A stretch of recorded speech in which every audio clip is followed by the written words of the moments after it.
소개하겠습니다. 저는 고등학교를 졸업한 뒤 짜장면 가게에서 계속 일해왔습니다. 사장님, 사모님이 워낙 좋은 분들이셨기에 그토록 오래 일을 할 수 있지 않았나 싶습니다. 짜장면 가게 사장님, 사모님은 매달 우리 보육원에 봉사활동을 하러 오신 분들이셨어요. 시간이 날 때마다 오셔서 우리들에게 직접 짜장면을 만들어주시곤 하셨거든요. 그때 당시 우리에게 있어 짜장면은 최고의 음식이었으니까요. 옹기종기 모여 앉아 두 분께서 만들어주신 짜장면을 먹곤 했었는데 어찌나 맛이 있었던지 얼굴이 그릇 안으로 들어갈 정도로 허겁지겁 먹곤 했었습니다. 얘들아, 짜장면 많이 있으니까 천천히 많이 먹어. 사장님께서 흐뭇한 표정으로 우리들을 둘러보셨어요. 그럼 한 번 더 먹어도 돼요? 허겁지겁 먹던 제가 얼굴에 짜장 소스를 잔뜩 묻힌 채 물었어요. 당연하지. 10번도 더 먹어도 돼.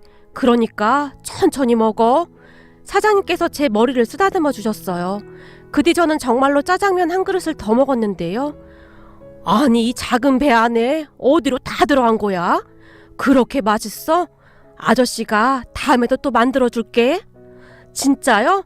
세상에서 아저씨가 만들어준 짜장면이 제일 맛있어요. 아저씨의 말에 신이 난 제가 엄지손가락을 치켜 세웠어요. 맛있게 먹어주니 아저씨도 기분 최고다. 사장님께서 유쾌하게 웃곤 하셨습니다. 그 뒤에도 사장님은 우리 보육원에 자주 방문해서 우리에게 짜장면을 만들어주셨어요. 아저씨, 나중에 크면 아저씨 가게 가서 짜장면 만드는 거 배워도 돼요? 어느 날 제가 사장님 눈치를 보며 물었어요. 이 녀석아, 훌륭한 사람이 돼야지. 짜장면 만드는 건 배워서 뭐 하려고. 이게 얼마나 힘든 줄 알아? 그러니까 공부 열심히 해서 훌륭한 사람 돼야 해. 전 아저씨가 제일 훌륭해 보이는걸요? 전 나중에 꼭 아저씨 같은 사람이 될 거예요. 짜장면 만드는 거 배워서 우리 보육원 동생들한테 많이 만들어줄 거예요. 그러니까 나중에 알려주세요. 제가 사장님의 옷자락을 잡아 흔들며 졸라댔어요. 진짜 배우고 싶은 거냐? 엄청 힘들 테니까 각오해야 할 텐데. 괜찮아요. 전 다 할 수 있어요. 그래, 알았다. 그럼 학교 졸업하면 이 아저씨가 알려주마. 사장님께서 어깨까지 들썩이며 큰 소리로 웃으셨습니다. 그런데 그게 인연이 되었던 것일까요? 어느덧 저는 보육원을 나와야 하는 시기가 되었고 2번 생각하지도 않은 채 사장님 식당에 취직을 하게 되었어요. 사장님, 사모님 또한 저를 기쁘게 받아주셨고요. 그래, 어디 가서 고생하느니 우리 가게 와서 착실하게 일해서 돈 모으는 것도 나쁘지 않겠구나. 그리고 우리 가게 안에 방도 하나 있으니까 거기서 지내거라 라는 말을 하실 분이셨어요. 그런 인연으로 저는 그곳에서 일을 하기 시작했습니다. 사장님, 사모님 2분 다 정말 좋은 분들이셨기에 큰 불편함도 없었습니다. 그러던 어느 날 사장님과 맥주 한 잔 마실 일이 있었는데요.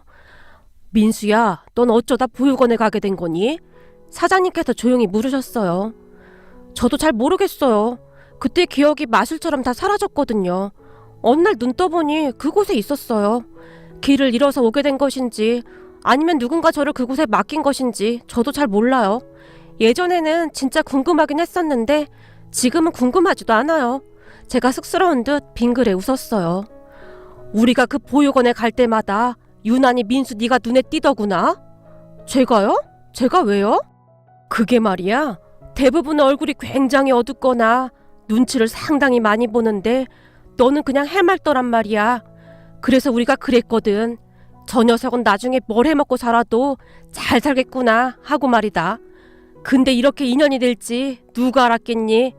사실 네가 우리 식당에서 일하겠다고 했을 때 안타까운 마음이 들기도 했다. 네 또래 친구들은 대학 간다 뭐 한다 그러는데 넌 짜장면집에서 일하겠다고 하니 우리 마음이 참 안타깝더구나. 사장님께서 길게 한숨을 내쉬며 맥주잔을 들이키셨어요. 괜찮아요. 어차피 전 공부에는 별 관심도 없어서 일찍 돈 벌어야지 그러고 있었거든요. 근데 사장님 같은 분 만나서 얼마나 다행인지 모르겠어요. 사실 때가 되면 보육원을 나와야 하는데 딱히 갈 곳도 없어서 걱정하고 있었거든요. 제가 배시시 웃고 있었지만 사장님께서 안쓰러운 듯이 바라보셨어요. 그 뒤 저는 정말 열심히 살았습니다. 짜장면집에서 배달 일을 하면서 틈틈이 짜장면 만드는 것도 배웠거든요. 이 짜장면 만드는 게 별거 아닌 것 같지만 이것도 기술이라면 기술이야. 그러니까 잘 배워둬. 배울 수 있을 때 하나라도 배워두면 나중에 다 쓸 일이 생긴다 이 말이야. 사장님께서는 제게 이것저것 열심히 가르쳐 주셨습니다. 그렇게 짜장면집에서 일한 지 1년쯤이 되어가던 어느 날이었습니다. 우리 짜장면집에 단골로 오시던 분들 중에 말끔한 양복에 하얀 와이셔츠를 입고 넥타이까지 맨 그냥 딱 봐도 엄청 똑똑해 보이는 그런 사람들이 있었어요. 나이는 저보다 많아 보이긴 했지만 누가 보더라도 좋은 집안에서 좋은 교육받고 잘 자란 그런 티가 나는 그런 사람들이었어요. 그리고 저는 그 사람들이 항상 부러웠는데요. 우선 대화 내용부터가 감히 제가 알아들을 수도 없는 그런 말들을 사용하고 있었거든요. 제 입장에서는 그게 그렇게 부러울 수가 없었습니다. 야, 내가 장담하는데 땡땡전자 주식 조금씩 사서 그냥 묵혀두면 그거 대박 날 거라니까? 난 얼마 전부터 내 월급 중에 일부는 땡땡전자 주식 사고 있어. 그냥 한 20년 푹 묵혀두려고. 혹시 아냐? 20년 후에 이게 대박 쳐서 인생 역전이 될지? 일행 중 한 사람이 큰 소리로 말했어요. 에이, 땡땡전자보다는 땡땡 기업이 더 낫지. 근데 그렇게 매달 주식 사는 건 좀 그렇지 않냐? 차라리 은행에 적금을 하는 게 낫지. 그건 좀 위험하지 않냐? 반대편 남자가 고개를 내저었어요. 많이 사는 것도 아닌데 뭐 그냥 월급 때마다 조금씩 꾸준히 사서 묵혀두는 거지. 이건 나도 그냥 아는 형한테 들은 얘긴데 그 형이 이쪽으로 아주 박사거든? 근데 그냥 묵혀만 두면 나중에 어마어마할 거라고 하더라고. 대신에 주식이 오르든 말든 상관도 하지 말고 그냥 쭉 가지고만 있으라고 그랬다니까? 야, 주식이 떨어지는데 어떻게 그냥 보고만 있냐? 사람 마음이 그렇지가 않지. 대부분은 본전 생각나서 잠도 못 잘걸? 그렇게 20년간 묵혀둘 사람이 몇이나 되겠냐? 난 간땡이가 작아서 절대 그렇게 못한다. 무슨 돌을 닦는 것도 아니고 그걸 어떻게 해. 정장을 입은 손님들이 열변을 토하고 있었어요. 그 손님들 테이블에 제가 짜장면을 올려주고 있었는데요.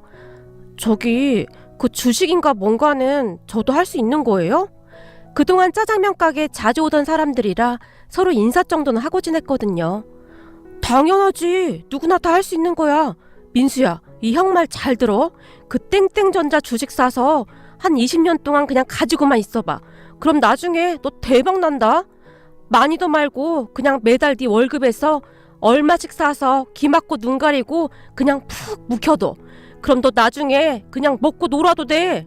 진짜요? 그럼 어떻게 하는지 알려주세요. 제가 눈까지 반짝인 채 물었어요. 얘가 큰일 날 소리 하고 있네. 주식 그거 위험한 거야. 그냥 적금이나 잘 넣어. 하여간 네가 문제야. 너 괜히 착한 민수한테 바람 넣지 마. 반대편에 앉아있던 손님이 무슨 정신 나간 소리냐는 듯이 혀를 찼어요. 그 뒤 그 일행들이 식사를 하고 나갔는데요. 민수야, 너 그 주식인가 뭔가 진짜로 할 생각이냐? 주식이라는 게 잘 되면 좋은 건데 한 번에 다 날릴 수도 있는 거야. 그러니까 혹시 주식 사더라도 너무 많이는 사지 마. 알겠니? 사장님께서 신신당부하셨어요. 그렇게 저는 매달 월급에서 일정 금액을 땡땡전자 주식을 사 모았습니다. 하지만 월급날이 되면 주식만 살 뿐 그날 가격이 얼마인지 관심조차 없었습니다. 아니죠. 관심이 없었다기보다는 봐도 뭐가 뭔지 알 수가 없었다는 말이 맞겠네요. 그냥 양복 빼입은 그 손님들처럼 뭔가 투자라는 멋있는 걸 해보고 싶은 마음뿐이었다고 해야 할까요? 무슨 자신감이었는지 모르겠지만 분명히 잘 될 것만 같았어요. 그때 당시 저는 짜장면집에 점심 식사를 하러 오는 직장인들이 그렇게 부러울 수가 없었거든요. 그 사람들이 하는 것을 조금이라도 따라하고 싶은 마음이 아니었을까 하는 생각이 드네요. 그렇게 오랫동안 습관처럼 월급날마다 주식을 사서 모았습니다. 시간이 흘러 어느덧 10년이 넘는 시간을 한눈 팔지 않고 참 열심히 살았던 것 같습니다. 그러던 어느 날 제가 일하는 짜장면 가게 앞에 야식집이 하나 생겼는데요. 가끔 그 야식집 위층에서 짜장면을 배달시켜서 왔다 갔다 하면서 자주 보게 되었는데 그 야식집 딸이 그렇게 착하고 예쁠 수가 없었어요. 정말이지 한눈에 반했다고 해도 과언이 아니었어요. 그때 당시 그 야식집은 개업한 지 얼마 되지 않아 많이 힘들어할 때였어요. 그래서 그 집 딸이 회사 퇴근 후에 부모님 가게로 바로 와서 도와주고 있었어요. 낮에는 회사를 다니고 밤에는 부모님 일을 도와드리는 아주 부지런하고 착한 그런 사람이었어요. 저는 그 야식집 딸을 정말 많이 좋아하고 있었지만 제가 그럴 수 있는 입장이 아니었기에 그저 멀리서 지켜보고만 있었는데요. 그런 제 마음을 하늘이 알아준 것인지 가까워질 수 있는 뜻밖의 기회가 생겼습니다. 그날도 저는 짜장면을 배달한 뒤 가게로 돌아가고 있었어요. 그런데 그 야식집 딸이 가게에서 급히 뛰어나오는 게 아니겠습니까? 그 바람에 제 오토바이와 부딪힐 뻔했는데요. 수정씨, 괜찮으세요? 저기 죄송한데 우리 아빠 좀 도와주세요. 수정씨의 얼굴은 이미 눈물 범벅이었어요. 무슨 일이세요? 저기 우리 아빠가 지금 주방에서 미끄러지셨는데 일어나질 못하고 계세요. 네? 그럼 빨리 119에 신고를 하셔야죠. 아, 맞다, 119. 너무 정신이 없어서. 수정씨는 정말 많이 놀란 모양인지 허둥지둥대며 어쩔 줄을 몰라 하고 있었어요. 그런 수정씨를 데리고 야식집으로 들어간 뒤 제가 급히 119에 신고를 했어요. 그리고는 수정씨 아버님이 의식이 있는지 확인을 했는데 다행히 의식은 있으셨기에 제가 안도의 한숨을 내쉬었습니다. 수정씨 어머님은요? 엄마는 오늘 몸이 안 좋으셔서 못 나오셨어요. 그래서 아빠랑 제가 음식을 하려고 했는데 제가 식용유를 그만 바닥에 쏟는 바람에 아빠가 그걸 밟고 미끄러지신 것 같아요. 우리 아빠 어떡하죠? 수정씨의 눈에서 눈물이 끝도 없이 흘러내리고 있었어요. 곧 119 도착하니까 괜찮을 거예요. 다행히 사장님 의식도 있으시니까 너무 걱정하지 마세요. 다 제 잘못이에요. 수정씨가 소리내어 울고 있었어요. 그러는 사이 119 구급대가 도착을 했고 수정씨 아버님은 급히 병원으로 실려가셨습니다. 다행히 병원에서는 며칠 입원하시면 괜찮으실 거라고 했어요. 그러는 동안 제가 수정씨 옆에서 함께 자리를 지켰습니다. 수정씨가 너무 혼비백산에 있었으니까요. 민수씨도 일해야 하는데 어떡해요? 괜히 저 때문에 민수씨 일하시는 사장님께 혼나는 거 아니에요? 아닙니다. 우리 사장님께서도 걱정 말고 다녀오라고 하셨어요. 우리 사장님 정말 좋으신 분이세요. 민수씨 정말 고마웠어요. 아까는 민수씨 아니었음 큰일 날 뻔했어요. 세상에나 너무 놀라니까 119 번호가 생각이 안 나는 거 있죠. 수정씨가 많이 고마워했어요. 거기다 수정씨 부모님께서도 그렇게 고마워할 수가 없었습니다. 수정씨 아버지는 그 뒤 며칠간 입원을 하셨고 짜장면 가게 배달이 끝나면 저는 바로 야식집에 가서 배달을 도왔어요. 민수 총각한테 미안해서 어째 그래? 피곤한데 이제 그만 와도 돼요. 수정씨 어머님께서 상당히 미안하신 듯 눈에 눈물까지 그렁그렁 하셨어요. 아닙니다. 저 아직 젊어서 하나도 힘들지 않습니다. 그러니까 걱정하지 마세요. 그때쯤 저는 그저 신이 나 있었는데요. 수정씨 가족들이 제게 많이 의지하는 것이 그렇게 좋을 수가 없었거든요. 그렇게 저는 수정씨 아버지께서 퇴원을 하신 뒤로도 수정씨 가족들을 계속 챙겼습니다. 요즘 우리 민수 얼굴에서 빛이 나는구나. 사장님께서 놀리듯 말씀하셨어요. 쑥스럽게 왜 그러세요? 사장님 말씀에 제 얼굴이 시뻘겋게 달아올랐는데요. 근데 수정이 정도면 아주 괜찮지. 수정이가 얼마나 착하고 성실하니? 그리고 내가 쭉 지켜봤는데 야식집 사장 내외도 사람들이 참 괜찮더구나. 그러니까 이왕 이렇게 된 김에 수정이랑 잘 됐으면 좋겠구나. 너한테도 가족이라는 게 생기면 얼마나 좋겠니? 가족이요? 제가 놀란 채 사장님을 바라봤어요. 그래 임마. 수정이랑 잘만 되면 이제 너한테도 가족이 생기는 거잖아. 가족이 있으면 네 허한 마음도 조금은 채워질게야. 사장님께서 안타까운 눈빛으로 바라보셨어요. 사장님 말씀을 듣고 문득 가족에 대해 다시 생각해보게 되었는데 가족이 생긴다는 생각만 해도 그렇게 좋을 수가 없었습니다. 수정씨와 저는 그렇게 조금씩 가까워져 갔습니다. 민수씨는 참 좋은 사람 같아요. 제가 외동이라 많이 외로웠었는데 요즘 민수씨 덕분에 외롭지가 않아요. 수정씨가 활짝 웃었어요.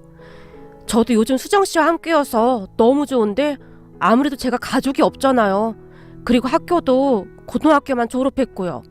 저만 아니면 수정씨 더 좋은 사람 만날 수 있었을 텐데 제가 미안한 듯 고개를 떨궜어요.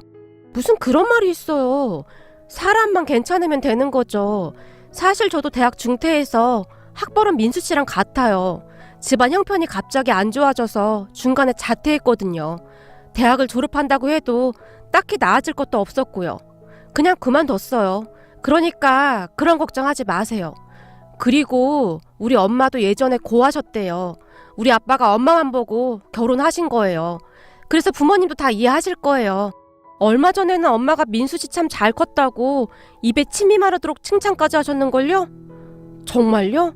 그럼 다행이긴 한데 가족이 없다는 게 항상 저를 움츠러들게 하거든요. 순간 제 목소리가 떨리고 있었어요. 그건 제게 있어 절대 지워지지 않는 상처와도 같았으니까요. 우리들이 결혼하면 이젠 진짜 가족이 생기는 거잖아요. 그러니까 이제부터는 그런 생각하지 마요. 수정씨는 그저 해맑게 웃을 뿐이었어요. 만약 수정씨와 결혼하게 되면 어머님 아버님께 제가 정말 잘할게요. 그건 약속할 수 있어요. 아니 뭐예요. 우리 엄마 아빠한테만 잘하겠다 그거예요?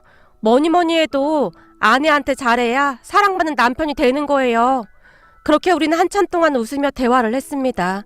수정씨는 제가 생각했던 것보다 훨씬 좋은 사람이었어요. 그리고 그 뒤부터는 주식에 넣는 돈을 조금씩 줄일 수밖에 없었는데요. 결혼 준비를 하면서부터는 전에 사던 것보다 확실히 줄긴 했지만 그래도 월급날마다 조금씩이라도 땡땡전자 주식을 사 모으는 것을 멈추진 않았습니다. 그렇게 우리는 하루하루 행복한 날을 보내고 있었어요. 수정씨 부모님 또한 수정씨와 제가 사귄다고 했을 때 잘됐다 잘됐어. 내가 그때 사고 당했을 때 민수 총각이 있어서 얼마나 든든했는지 몰라. 이왕 이렇게 된 거 그냥 빨리 결혼식 올리자. 우리 집에 방도 있겠다. 뭐 준비할 것도 없어. 그냥 우리 집에 들어와서 살면 되는 거 아니겠니? 수정씨 아버님께서 한박 웃음을 지으셨어요. 저도 그러고 싶은데 지금 제 직업도 그렇고 뭔가 안정적인 걸 해야 할 것 같은데요. 제가 짜장면 만드는 건 자신 있어서 때가 되면 작은 가게 하나 차리려고 합니다. 그래서 안정이 되면 그때쯤 부끄럽지 않게 수정씨와 결혼하겠습니다. 괜찮네. 지금처럼만 성실하게 살아준다면 우린 다 괜찮네. 사실 말이야. 난 집불도 없으면서 겉멋만 잔뜩 들어서 거들먹거리는 사람들보다는 자네처럼 성실하고 착한 사람이 훨씬 마음에 드네. 사람이 성실하고 착하면 뭐래도 먹고 살긴 하거든. 정말 감사합니다. 사실 제 처지가 이래서 반대하시면 어떡하나 걱정 많이 했었는데 허락해 주셔서 정말 감사합니다. 그 순간 제 눈시울이 붉어졌는데요. 그동안 겪었던 서러움들이 한꺼번에 씻겨나가는 그런 기분이었다고 해야 할까요? 그 뒤 수정씨와 저는 결혼 준비를 시작했습니다. 돈이 많지 않았기에 당분간은 처가살이를 하기로 했어요. 그렇게 수정씨 친척들에게 인사를 하게 되었는데요. 아니 이제는 하다하다. 보육원 출신 짜장면 배달부를 사위로 맡겠다고? 네가 지금 제정신이냐? 수정씨 큰아버님께서 장인어른을 보며 목소리를 높이셨어요. 형님, 사람 앞에 두고 지금 뭐 하는 겁니까? 우리가 형님 허락받으러 온 줄 아십니까? 어머니께 수정이 신랑감 인사시키러 온 겁니다. 그러니까 형님은 상관하지 마세요. 장인어른의 안색이 차갑게 변해 있었어요. 내가 지금 가만히 있게 생겼어? 너 결혼할 때도 고아랑 결혼한다고 해서 집안을 발칵 뒤집어 놓더니 이제는 하다하다 사이까지 고아를 데리고 와? 그러게 내가 뭘 했어? 처음부터 발을 잘못 뒤져서 네가 지금 이 꼴 난 거 아니냔 말이야. 그때 우리가 그렇게 반대했을 때 그만뒀어야지. 누가 알면 네가 무슨 고아 출신만 골라서 데리고 오는 줄 알겠다. 정신 차려. 어떤 아버지가 딸을 고아한테 시집을 보내. 아유, 집안 망신도 이런 망신이 어딨어. 큰아버님은 장인어른과 많이 다른 분이셨는데요. 생김새부터 행동까지 닮은 것이 하나도 없을 정도였습니다. 그만하거라. 사람만 좋으면 되는 거지. 그게 뭐가 그렇게 중요해. 난 우리 수정애비 말 믿는다. 세상에는 돈으로도 살 수 없는 게 있는 법이야. 사윗감이 아주 마음에 들었는가 보구나. 할머니께서 장인어른을 보며 활짝 웃으셨어요. 역시 제 마음을 알아주는 건 우리 어머니밖에 없어요. 그럼요. 우리 사윗감이 보통 사람이 아닙니다. 사람이 그렇게 착하고 성실할 수가 없어요. 우리 딸이 저 닮아서 사람 보는 눈이 있더라고요. 장인어른께서 아주 자랑스럽게 말씀하셨어요. 참 속도 좋네. 속도 좋아. 아니 지금 웃음이 나와? 너 잘 들어. 수정이 저 짜장면 배달부랑 결혼시키면 우린 수정이 결혼식에 아무도 안 갈 거다. 너 우리 며느리 집안이 교육자 집안인 건 알고 있지? 내가 우리 며느리 보기 창피해서 얼굴을 못 들겠어. 아니 사돈들이 알면 뭐라고 하겠어. 형제라고 셋밖에 없는데 그 동생 중에 하나가 고아 출신 짜장면 배달부를 사위로 드린다고 하면 도대체 뭐라고 하겠느냔 말이야. 그러니까 우리 가족은 결혼식장에 아무도 참석 안 할 거다. 그렇게 알고 있어. 큰아버님께서 문을 박차고 나가셨어요. 아이고 지혜비 닮아서 성질머리하고는 속이 어찌 그리 아주 밴댕이 소갈딱지만한지 모르겠구나. 상관하지 말게. 한 뱃속에서 나온 자식인데도 어떻게 그렇게 다른지 모르겠어. 평소에는 자주 오지도 않더만 오늘은 왜 와서 속을 뒤집어놔? 막내 네가 불렀냐? 뭐하러 불렀어? 할머니께서 작은아버님을 노려보셨어요. 그 바람에 작은아버님만 난처해지셨는데요. 아니 그래도 수정이 결혼하는데 큰아빠가 알고는 있어야 하잖아요. 그래서 불렀는데 그동안 아나무 있는 줄은 알았는데 대놓고 저럴 줄 누가 알았겠어요. 작은아버님께서 푹 하고 한숨을 내쉬셨어요. 우리 큰애가 말실수한 건 내가 사과함세. 맘 쓰지 말게나. 어차피 자주 볼 일도 없을 거니까 신경 쓸 거 없어. 할머니께서 제 등을 토닥여 주셨어요. 부족한 저 때문에 정말 죄송합니다. 괜히 저 때문에 분란이 일어난 것 같아 그저 죄송할 뿐이었으니까요. 아니야 괜찮아. 우리 큰애가 덕이 부족해서 그런 거니까 자네가 이해 좀 해주게나. 할머님께서도 참 좋은 분이셨어요. 그런 할머님의 모습을 보며 장인 장모님께서 별 문제 없이 결혼을 하신 이유를 알겠더라고요. 아마도 할머님께서 뒤에서 든든하게 응원을 해주셨던 게 아니었나 싶었어요. 우리는 그렇게 조촐하게 결혼식을 올렸습니다. 물론 큰아버님 가족들은 아무도 참석을 하지 않았어요. 다만 다행이었던 것이 큰아버님 가족들 말고는 다들 저를 환영해 주셨어요. 시간이 한참 지났지만 결혼식 날만 생각하면 다시 눈시울이 붉어지는데요. 우리 사장님 사모님께서 혼주석에 앉아주셨거든요. 어찌나 감사하던지 평생을 갚아도 그 은혜를 다 갚을 수 있을지 모르겠습니다. 결혼식 이후에도 우리는 정말 잘 살았어요. 장인 장모님께서는 마치 저를 친자식처럼 그렇게 대해주셨거든요. 거기다 얼마 후에는 야식집을 접고 다른 곳에다 짜장면집을 개업해서 먹고 사는 데는 큰 지장이 없었습니다. 그동안 사장님께 열심히 배운 덕분에 짜장면 만드는 건 자신 있었으니까요. 장인 장모님께서 옆에서 든든히 도와주시니 힘든 줄도 모르고 일을 했습니다. 그렇게 얼마 뒤 우리는 아들 둘을 낳고 잘 살고 있었습니다. 그런데 마른 하늘의 날벼락도 아니고 행복하던 우리 가족에게 충격적인 일이 일어났습니다. 세상에나 전기 누전으로 인해 짜장면 가게에 큰 불이 난 겁니다. 그때의 충격이란 이루 말할 수가 없을 정도였는데요. 아니 하루하루 열심히 살고 있는 저한테 도대체 왜 이러는 걸까요? 제가 뭘 그렇게 잘못했다고 왜 저한테만 이러는 걸까요?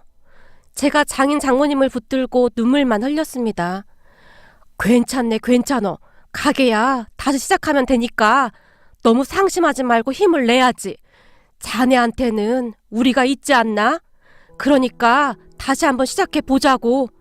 장인어른께서 상심에 빠져있던 저를 위로해 주셨습니다. 그리고는 제게 통장을 하나 주셨는데요. 우리가 그동안 조금씩 모아놨던 거네. 우선 급한 거부터 빨리빨리 정리하자고. 장인어른, 제가 이걸 어떻게 봤습니까? 놀란 제가 다시 눈물만 뚝뚝 흘리고 있었어요. 어떻게 받긴 뭘 어떻게 받어.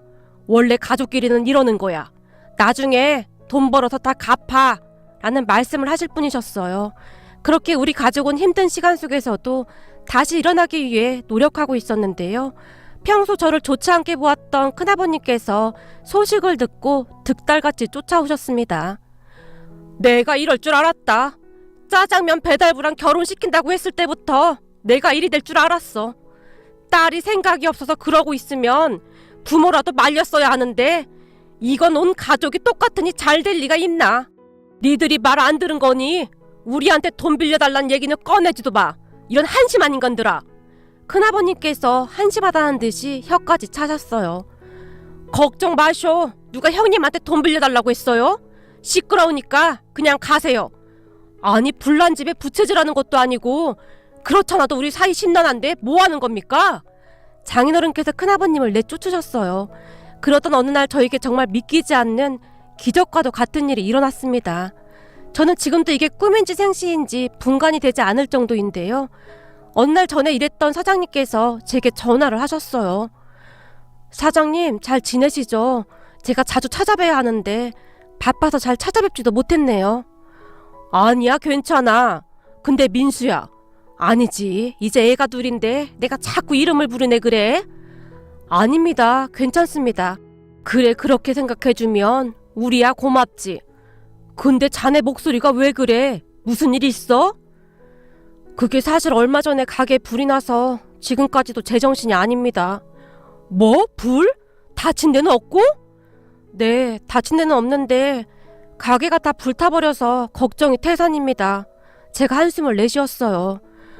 아이고, 이 사람아, 자네 지금 그까짓 가게가 문제가 아니야. 그때 샀던 땡땡전자 주식 아직도 가지고 있나? 우리 집에서 일할 때 계속 샀었잖아. 혹시 그거 결혼한다고 팔았어? 땡땡전자 주식이요? 아, 그러고 보니 주식이 있었네요? 아니요, 먹고 사느라 신경도 못 썼어요. 결혼하고 애 낳고 키우느라 그런 거 신경 쓸 시간도 없었고요.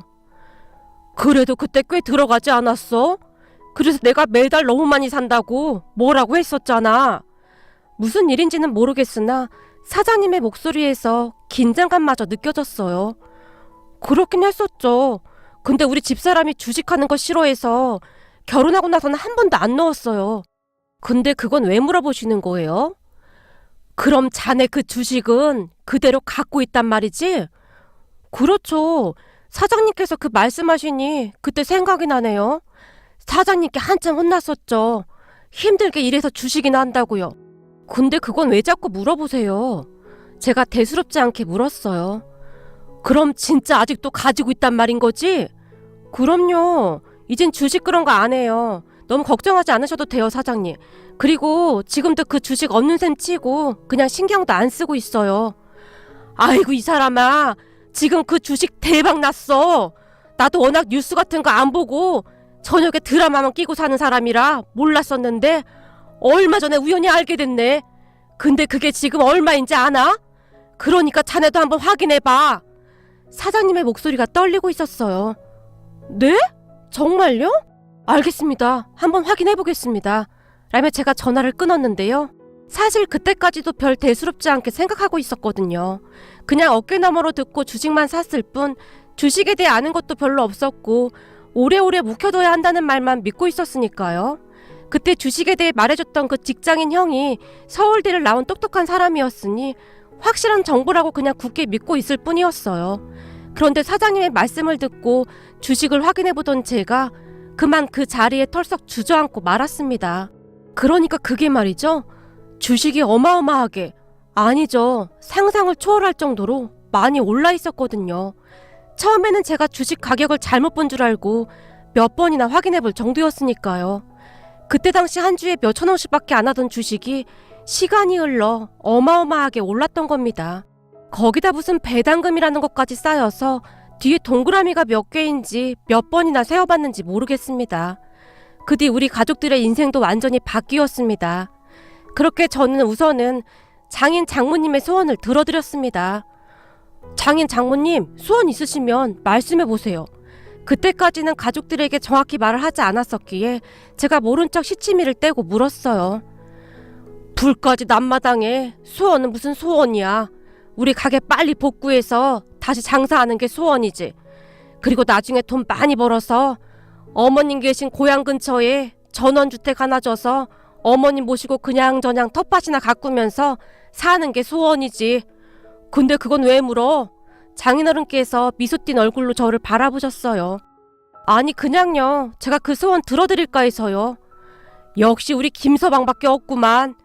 그래, 나중에 돈 많이 벌어서 전원주택 하나 지어주게나. 그러려면 우리 김서방 진짜 열심히 일해야겠네. 장인어른께서 유쾌하게 웃으셨어요. 여보, 장인 장모님, 이제 우리 고생 끝났어요. 대박 났다고요. 제가 주식 계좌를 가족들에게 보여드렸어요. 아니, 이게 뭐야? 이거 뒤에 동그라미가 몇 개야 그래? 이거 자네 거 맞는 건가? 이거 뭐가 잘못된 거 아닌가? 이런 큰 돈이 갑자기 어디서 났어? 그쯤에서 장인어른의 얼굴에는 걱정이 가득해 보였어요. 여보, 내가 결혼 전에 땡땡전자 주식 가지고 있었다고 했잖아? 그랬던 것 같긴 한데 당신 그거 안 팔았었어?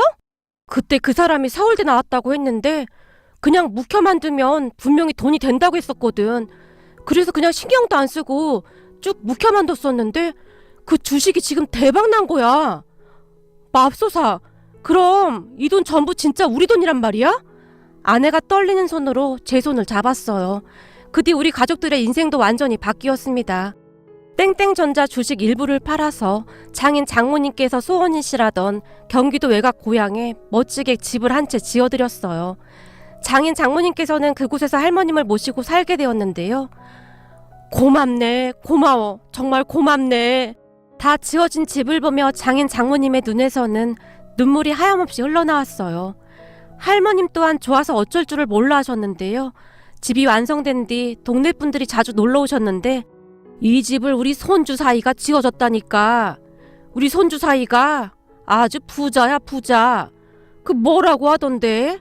뭐라고 하는지 난 잘 모르겠고 돈이 너무 많아서 통장에 돈이 얼마가 있는지도 모른다고 하더구만. 요즘 들어 우리 아들 며느리랑 손주 사이가 자꾸 돈을 줘. 오늘도 와서 또 돈을 주지 뭐야. 나도 요즘 아주 돈벼락을 맞았어. 다들 뭐 먹고 싶은 거 있으면 말만 해. 내가 쏠 테니까. 세상 오래 사니까 이런 일이 다 있네 그래. 할머니께서는 어깨에 힘까지 잔뜩 주신 채 자랑을 하셨어요. 그런데 얼마 뒤 소식을 듣고 큰아버님께서 찾아오셨는데요. 막내한테 듣자하니 무슨 주식이 대박났다더니 그게 참말이냐? 그러게 말입니다. 우리 사이가 총각 때부터 월급 날만 되면 땡땡전자 주식을 사모았다는데 그게 대박났지 뭡니까? 내가 우리 사이 관상 보고 한눈에 딱 알아봤다니까요. 우리 사이 덕에 우리 인생도 대박났지 뭡니까? 형님 잘난 자식들은 엄청 열심히 공부해서 공무원 됐는데 공무원 월급으로 어느 세월에 이런 집 짓고 삽니까 그래? 역시 인생은 살아봐야 한다고 우리 사이한테 그렇게 막말하더니 이를 어째요 그래? 공무원 생활 평생 해도 이런 집 하나 장만할 수 있겠어요?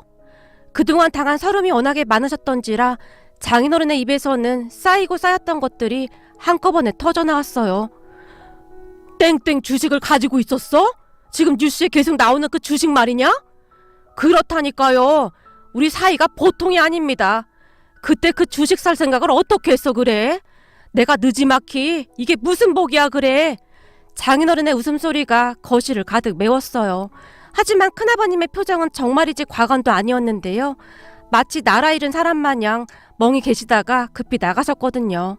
그리고는 그 뒤부터 큰아버님께서 무슨 일만 있으면 장인어른께 전화를 하셔서는 돈을 좀 빌려달라고 했다는데요.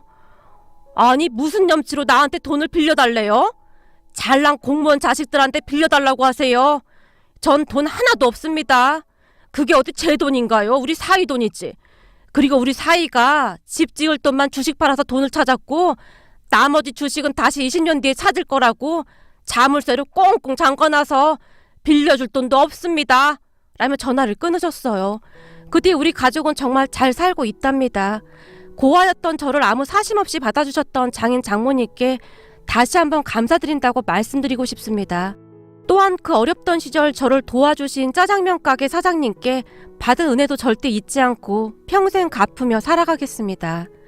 그리고 우리 부부는 여전히 짜장면 가게를 운영하고 있습니다.